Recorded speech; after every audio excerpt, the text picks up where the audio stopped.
the USA is no longer a democratic country. Extreme PC culture is actually ideological censorship, and America just might be doomed. What up? Thank you guys so much for supporting our last video. Many of you guys and girls commented and shared your experiences, and most amazingly, you all shared constructive opinions on such a sensitive topic without attacking each other or without using emotional rhetoric, which ain't easy to do, yo. So a huge shout out to all of you guys on this one. Now, extreme PC culture is a complete disaster. To me anyway. From hip-hop to TV to comedies, what little left there are, and movies, I'm sure anyone with two eyes can see that there was some very strange shit going on right now. And after spending days digging through history, theses, and studies, Awi and I believe we have found the origins of all the madness that is PC culture. And this shit goes so deep that we'll probably have to split this up into several videos. And by the end, you might come to the conclusion that America may be toast. So in this episode, there's a very interesting video that I want to show you. A philosophy professor being nearly surrounded and attacked by SJWs on a university campus. From middle fingers to F-bombs, the team that preaches patience and tolerance seems to have lost their message. Now, in just a few months, this video has already racked up 1 million+ views. And one thing's for certain, if Taiwan continues to be influenced by my country's culture, you guys might suffer the same fate with irreparable consequences. But before we get to the video, let me give you a little background on the man in question. Peter Boghossian is or was a philosophy professor at Portland State University. He was best known for teaching critical thinking to his students. Inspired by Alan Sokal, one of the most famous and elite academic trolls of our generation, more on him in the next episode, at the height of the feminist movement and political correctness in 2016, Peter and 2 other professors wrote more than 20 scholarly papers in submission for the peer review. In their writing, they used woke terms, cited respected social science papers, and made exaggerated arguments. In one paper, they elaborated on how putting men on a leash would decrease the sexual violence rate against women. In another paper, they copied lines word from word from Hitler's Mein Kampf, changing only the term Nazi to more woke terms. Now, surely something so ridiculous would be laughed at and not even taken seriously, right? No. Well, out of the 4 papers that were accepted for the peer review, both of the ones I mentioned were actually published. But their most successful feat was the publishing of their solution to transphobia and homophobia, which outlined in detail how to make hetero men more comfortable with their sexuality and thus less transphobic and less homophobic. Aptly titled, Going Through the Back Door, challenging straight male homohysteria, trans hysteria, and transphobia through receptive penetrative toy use.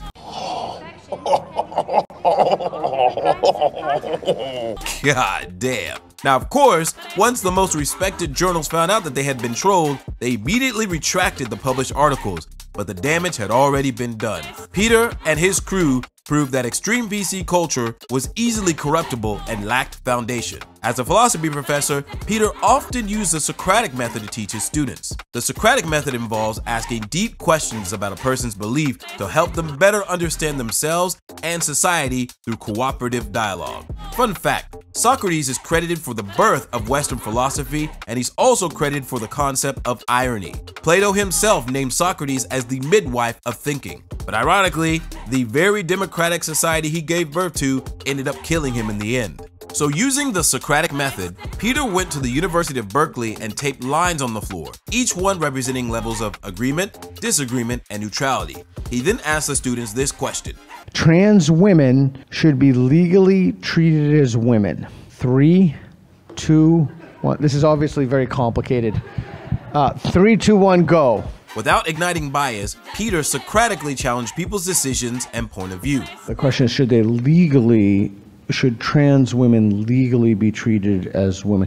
Can you think of any examples where trans women should not legally be treated as women? I've not thought about this. And this is why you are here. What would it take you to move from agree to slightly agree? Like, what argument would you have to hear? What piece of evidence would you have to hear to move one line over? I mean, I want to know specifically why legally it matters. I mean, I consider myself like pretty open-minded when it comes to these things, so I guess I would move over slightly agree. I just personally feel like in my heart that it doesn't matter legally. Is it better to make that decision in your heart or in your head? Is it better to make that decision on the basis of the way you feel or on the basis of argument? Both. I think having empathy for other people is also important. So with that, let's get to the main event. Peter approaches students outside of Portland State University, where he teaches, to ask, are there only two genders? Take note, PSU is the most liberal campus in the entire United States. And what happens next will make you wonder what the fuck is going on in America. What would it take for you to move, not all the way over there, just one line, just one line? I guess if they told me how many genders specifically there were, I can't think of anything that would change my opinion, I guess. But Oh, you're giving me the finger? Hi. Well, you want to come down and have a conversation about it? So, right out the gate, students are already up Peter's ass, telling him to go f himself, just for asking a question. You have to treat these people like sensitive children. This is the first tactic, aggression. But let's see what happens when they actually come downstairs. Excuse me. Hi, I'm so curious about what's happening out here. It's a critical thinking game where we take a look at claims and you step on a line you want to play. Well, we were watching from up there actually because we happened to see the sign from it's on the 6th floor, and some of our trans students saw the statement. There are only two genders. Well, thanks for coming down to talk. It was pretty activating and upsetting not knowing the context. We thought it was sort of a statement that was being made, but not a thought exercise necessarily. Would you like to see how the game is played? No. No. I think we understand Is it something that Yeah. should be a game, though? An exercise? Well, just thinking about what it looks like. Yeah. What does it look like To the see whole like community. 1, 2, 3, 4, 5 white men with a sign that says there's only two genders? So here's the second attack. They've now brought race into it. This is a common tactic of the extreme left. Whenever someone refuses to engage in verbal combat, you attack the race, hoping that it'll anger them. I know this one all too well. Many people have tried to use this one on me several times. And anyone who's been watching the comments of our previous videos has probably already seen evidence of this one. Fun fact, Peter Boghossian is not white. His last name is pretty obvious, yo. He's actually Armenian, just like Kim Kardashian and Cher, which, if anyone doesn't know, Armenians suffered a horrific genocide of over 1.2 million people. Now, soon after the second attack on race, which is coincidentally coming from a white guy, came something interesting. Why did you identify us on the basis of our race? Well, are you the best people to be hosting that dialogue about? And I'm just wondering, like, are any of you all like trained professionals in trauma-informed care? Like, if a transgender individual were to come to the space and participate, and then there was a triggering response where they needed emotional support, like, are you ready to support that? Because this conversation can bring up a lot of emotions, and the people that are kind of working within it could be really triggered. But if no one's there as like an advocate or support, it could be pretty detrimental to the community you're asking. That's a potential thing to think about and could be a flaw in the system. In Alan Sokol's book, Fashionable Nonsense, he claims that in mathematics and science, when a person speaks, the people listening only care about the validity of your content. But in social science, the people care only about your title and your qualifications. Okay, but I asked you a question. Why did you identify me and these people on the basis of their race? What it looks like, right? Kind of like the activating, triggering aspect of it all. No cap, when I googled these two terms together, the first result that came up was from the board game Magic the Gathering. The only thing I could find was the dictionary definition, which defines triggering as causing someone emotional distress, typically as a result of arousing feelings or memories associated with a particular traumatic experience. And activating? Well, it just says active or operative. But in psychology, it actually means arousing the stimulation of the cerebral cortex into a state of general wakefulness or attention. If anyone in the comments can shed some light on what activating means, I'd really appreciate it. So let's see how Peter handles their reaction. So you think that it's morally acceptable to identify people on the basis of their race? It's not a moral question. It's a matter of like the fact that It's just about power and privilege. Exists. Yeah, and identity and representation, right? So if you had a bunch of queer folks out here asking those kinds of questions, and there was Well, how do you know we're not queer? that's true, I don't know, but there's not sort of a representative, holistic, inclusive feeling, especially from up on high. We're looking down and we see this statement being made. We're curious about it. We're also just worried about the harm being done to passersby. What is the harm? So there are What's people the who harm? people who went home because it was so Yeah. triggering and We had activating. some students. So I had think to leave. there are real people who are really hurt by the statements. What were they hurt about? Because that's not how they identify, and so it seems like a really triggering statement to just say there are two genders, if that's not been your experience. Like, what is your reason that you just want to cause trouble, or like why are you here? So I'm fascinated. I do street epistemology. Epistemology is from the Greek, basically how you know what you think. So street epistemology is taking it out of the university and bringing it into the street. So I'm very Street though?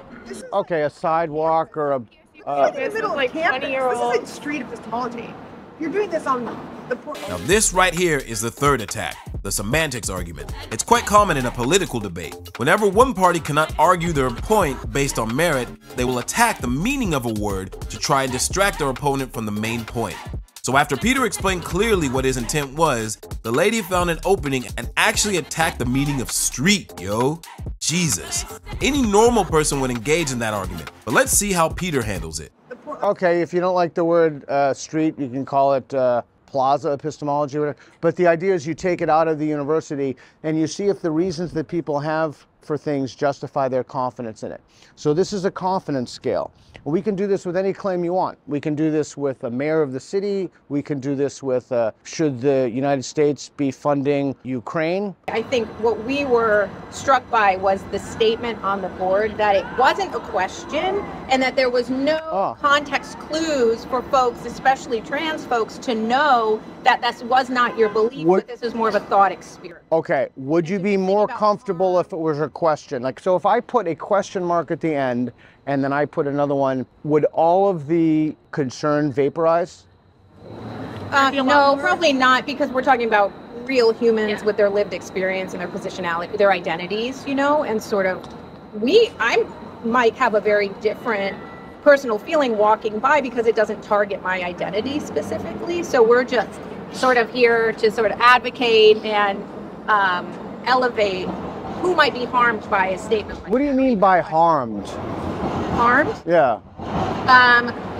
Well, people who have been like historically and currently oppressed, right, by dominant systems, patriarchy, whiteness, masculinity, all of the systems that harm people who don't fit within those sort of more rigid. That's why you want a question and not a statement. Can I also ask, like, Now, I just want an answer. That's why you want a question, not a statement? I think a question is an invitation, right? More than happy to make it a question. Participate in this conversation. More than happy to do that. More than happy to say this is a thought experiment. No, let me just finish. More than happy to do that. But it seems that if I did that, that would not be enough. I might not be the person to, again, I think asking folks who hold those identities, people who are part of those groups, can really inform you better than I can. And honestly, I don't even think adding a question mark is enough. I think it should be more of what is your perspective on gender identity or gender in general, right? Because we know that it's not just about identity, it's about who that person is. In English, we have a saying, give someone an inch and they'll take a mile, which is exactly what is happening here. But they revealed something important here. None of them are actually the people that they claim are being harmed. They're just representatives. So they're speaking on behalf of other people. But then someone who is actually a part of the community steps in. Can I put in like my 2 cents as a non-binary person? I am gender non-conforming. I use they, them pronouns. Do you know what that means? I believe so, yes. Are you aware of like the theory of social constructionism? Yes. I'm a gender studies scholar. Yeah, so I'm much younger than you. This is all very new, I understand. Like, my parents are boomers, they're in their 60s, they've had a really hard time understanding. So I've had to explain this to a lot of people in your generation. So you're aware of social constructionism, you're aware of gender as a social construct. When you say there are only 2 genders, those 2 genders are just social constructs that we made up. From birth, you were assigned a male at birth because you have a penis, I'm assuming. You present as male. Do you identify as male? I identify as male. Because you were assigned a male at birth. Are you cis? I'm sorry, I'm not sure where you're going with this. I'm trying to understand where you're going. The idea of there being only 2 genders is a social construct because we have this idea of being assigned female at birth, assigned male at birth. Now, I'm non-binary, but my gender is completely whatever I feel like in the moment. I'm not just one solid thing. sexuality, gender, these are all social constructs that we've created within our society, our binary society, where we've decided there's only male or female. So many people don't fit into that. And like, why do you feel like you're a man? Because you've been socialized to believe these things are associated with being a man. These things are associated with being a woman. There's only 2 boxes, but you don't have to conform to that. That's just what society has told you from birth. Someone said, a doctor said, this person has a penis. I'm going to assume that they have to be a man and fit into this box their whole life. But why? So, although I'm sure they are well-intentioned, they come off a bit condescending trying to explain new think to an older generation like her parents. It's almost like the feminist concept of mansplaining, which is where a man explains something to a woman in a condescending manner. So, where is this all going? Well, remember, the point of the Socratic method is to allow everyone to speak while asking questions. And if their points or beliefs are not solid, well, one of 2 things will happen. Either they will concede or they will leave. Let's see how this group of people reacts. I would love to hear other voices if you wanted to say something. Engaging in this debate feels useful. Do you feel that this is a debate? That's your response? When you say, I want to hear from everyone else. No, I do want to. I didn't actually care or hear what you No, I listened and I'm processing. Would you like me to engage her? The reason that I said that is you have how many people here? 15, I'm guessing. No, but let me finish. The reason I said that is because I don't want you to walk away and someone to say, you didn't give me a chance to talk. So I didn't give her a chance to talk before, but that's only because I was listening to what you were going to say. And I'm trying to be reasonable. So isn't it better to have a conversation about this than to scream at someone from the rooftop? Oh, I don't know who, I certainly didn't scream at you from the rooftop. Did any of you guys scream? Yeah, I did. Yeah. So you guys were screaming and yelling, fuck you to me and giving me the finger. We were just saying, please go away, you're not welcome. No, I said Okay, I understand that you believe this stuff, and we live in a democracy, and other people don't have those beliefs, and I want to ask people if the reasons they have for their beliefs are justified, and this is that experiment. We actually have to go. We're not part of the thought experiment. We're all social workers, and we saw this harm being done, and we just wanted to come here with curiosity and also some information. And do you feel that you've spoken? Do you feel that if anybody else has something to say that you haven't had an opportunity to speak? Do you feel like you've learned anything or taken? But that doesn't answer my question. I just asked if anybody else would like to speak. Okay. But I think to Joel's point, we hope that this was informative and helpful, and sorry if saying your feelings. And no, it didn't hurt my feelings. So, it seems like they've chosen option B. After multiple attempts to give them a chance to speak, they are anxiously looking for an exit. But before they go, Peter has one last question that's going to send them running. What is the best way for people to understand your point of view? This right now, showing up. Advocating. Advocating for the people that may feel like they don't have a voice. Okay, so the people who watch this, because this is being videoed, do you think that the people who watch this, who don't agree with you, as a result of having watched this, will then agree with you? I'm not asking them to agree with me. But don't you want to facilitate social change? I'm asking you to have a different perspective to understand where we're coming from, because we came down here to try to understand where you're coming from. Did you? Please be honest with me. Is that really why you came down, to understand? Oh yeah, yes. Yeah. We were very. Okay, and what is your understanding of why I'm doing this? Let's care about how you're. It's not impact. What? I'm sorry. What? I haven't heard from you. What is it? It's not. I just want to tell you, we don't care about your thought experiment. We care about the impact that it's having on. Okay, so you didn't come down to understand why I'm doing this then? We came down here to tell you like what you're doing is harming others. Right, so you didn't come down to understand. That's why I asked you to please be honest. I really, truly do want to understand why this even exists. Because we didn't want to know how your game works doesn't mean we weren't coming down here. So what is it that you understand for why I'm doing this? If you said you came down to understand why am I doing this? But this is, you've made a claim. This is what? Maybe you'll watch the video and have some. What do you think the result of people watching this video will going to be? What is your intent? What is the impact it's having? That's all we're asking. What harm is being done? Wow. Just wow. All this man did was come there and ask questions. No sarcasm, no attacks. He didn't even express his point of view. And this is how they responded.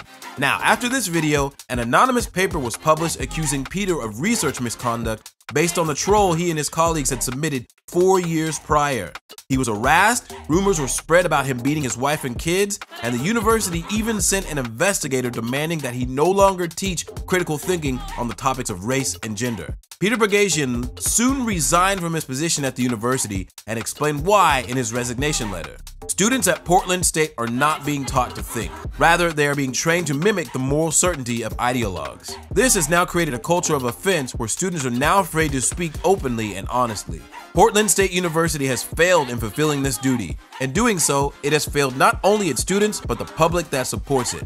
While I am grateful for the opportunity to have taught at Portland State for over a decade, it has become clear to me that this institution is no place for people who intend to think freely and explore ideas. So, in the next video, I'm going to show you what Alan Sokal and many others observed over 20 years ago. And I'm also going to take you to Ground Zero, the birthplace of the social justice movement and extreme PC culture, and also the beginning of the end for American democracy. But before that, I want to hear what you guys think about this in the comments down below. Was Peter wrong in what he did? Were the social workers just doing their job and standing up for what they believe was right? Also, I urge you to go and watch the video in its entirety at the link down below and drop a comment if you support it. So remember to like, comment, subscribe, and I'll see you on the flip side. Peace!